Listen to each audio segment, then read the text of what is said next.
They said the market would set us free. But freedom, you see, is never free. I'm George, and you're listening to The History of Economics in 25 Scenes. Welcome to the 15th lecture, What We Lost When We Gained the Market. From the fall of kings to the rise of markets, Europe reinvented its soul.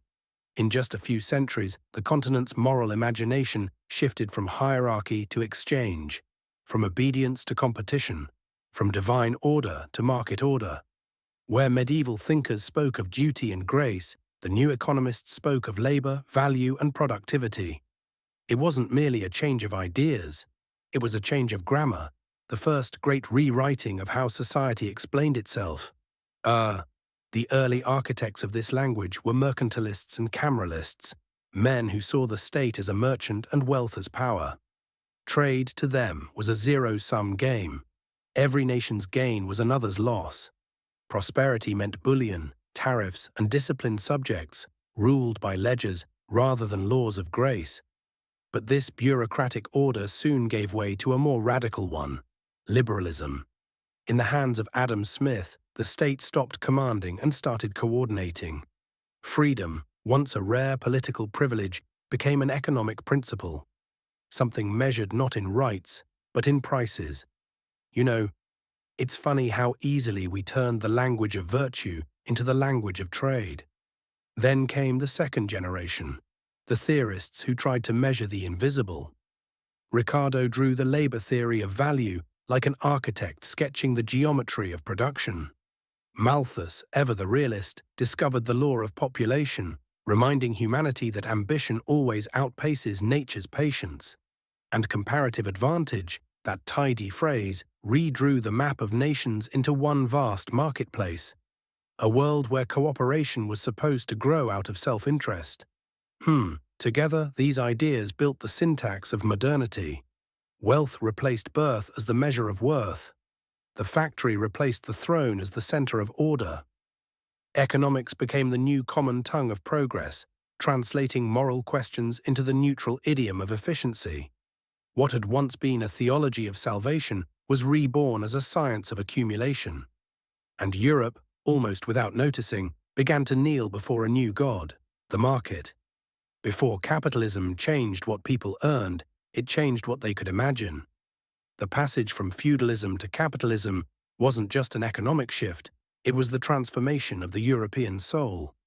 You see, medieval Europe lived inside a world of stillness.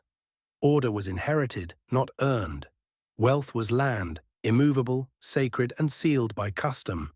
Society resembled a cosmic pyramid, every life anchored in its place, every duty fixed by faith. Stability was a virtue, ambition, a sin. Then came the slow quake of the first modern age. Trade stretched its arms across seas, cities multiplied, and money began to move faster than any royal decree. Wealth stopped being a possession and became a process, a current of motion, of work, of risk. The merchant and the craftsman replaced the knight and the priest as new icons of purpose. The economy itself began to breathe, no longer a static estate, but a living current where value could be made, not merely inherited. This transformation was as moral as it was material. It demanded a new vision of the self, no longer a servant of divine order, but a maker of fortune. Labor gained dignity. Calculation became a virtue. Profit, once the whisper of sin, was recast as the smile of providence. The medieval virtue of submission yielded to the modern faith in enterprise. Europe's social gravity shifted from being to becoming. The great moral revolution of capitalism was the discovery that movement itself could be good, that creating through exchange was not a betrayal of virtue, but its renewal in worldly form. Yet in learning to worship motion, Europe also learned to live with restlessness. The promise of freedom carried within it the seed of endless striving. From that moment on, economic life would never stand still again. The age of hierarchy had ended, the age of velocity had begun. Sometimes thought needs silence to unfold. If these ideas find a place in you, perhaps stay a little longer. Subscribe, and walk with the library of ideas. There's much more waiting beyond this page. Let's turn it together. In a moment. By the mid-19th century, humanity had finished building the house of reason and quietly moved out of the house of God. What religion had once explained through providence, economics now explained through cause and consequence. The divine hierarchy was gone, replaced by a secular order made of human intentions, incentives, and the invisible machinery of exchange. The world no longer waited for salvation. It trusted in self-regulation. Each thinker had laid a cornerstone of this new structure. The mercantilists taught control, the faith that wealth could be managed, measured, defended by the state. Smith replaced control with trust, showing how individual self-interest, properly guided, could serve the common good. Ricardo gave this moral intuition a skeleton of logic, turning sympathy into equations of distribution and equilibrium. Malthus drew the first limit, warning that ambition must reckon with nature's restraint. And then came Mill, the fifth in this lineage, standing at the gate of modernity, reminding the century that freedom without purpose is just another form of servitude. Together, they created the grammar of modern thought.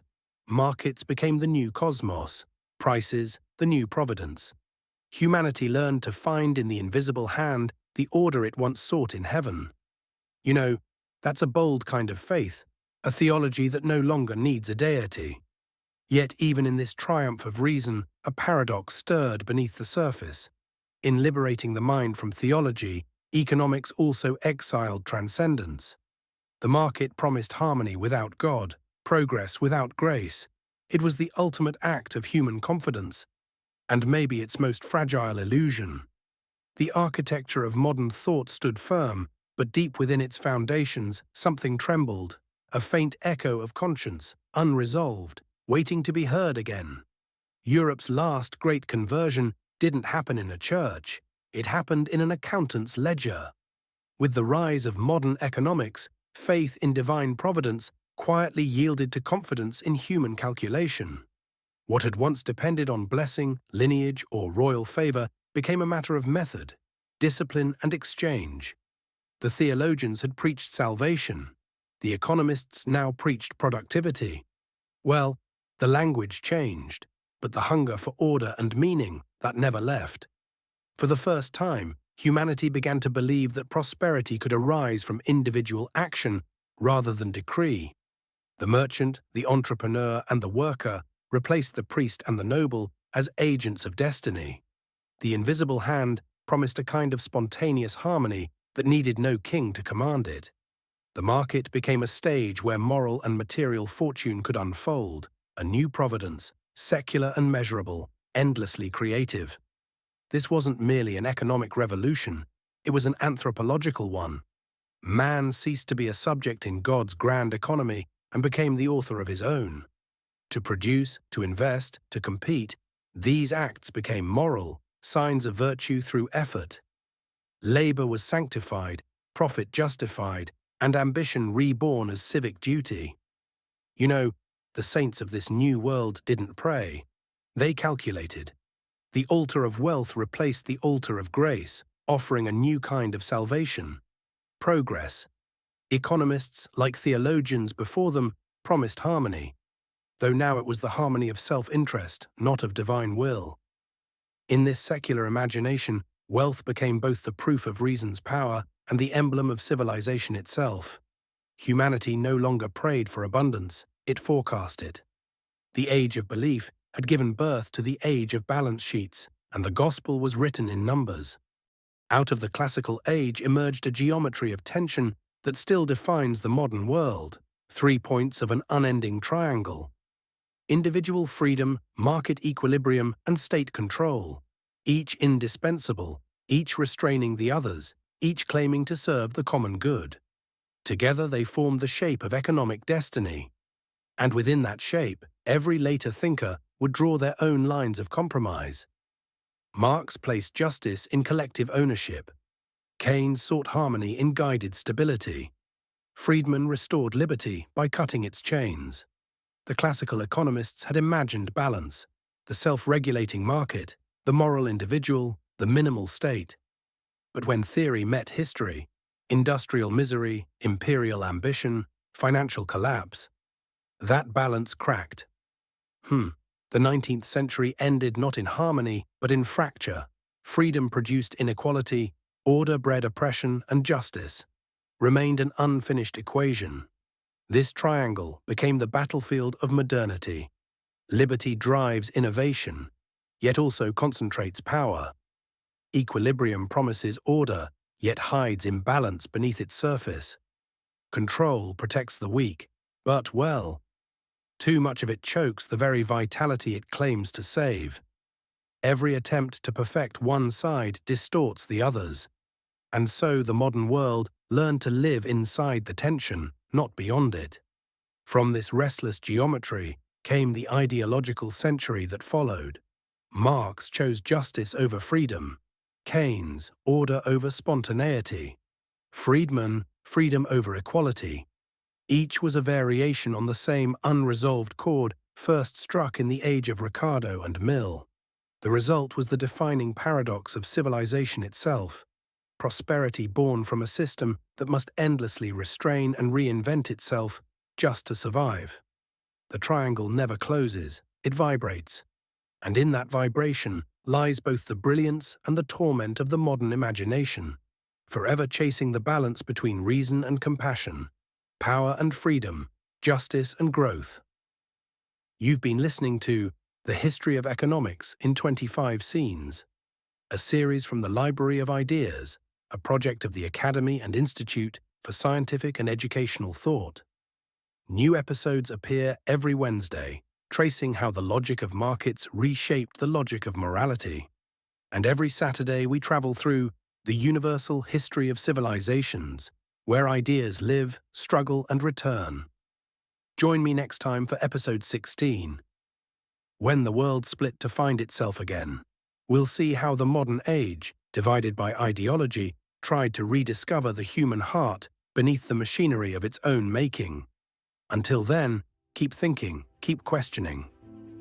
And remember, even the cleanest equation hides a little chaos between its lines.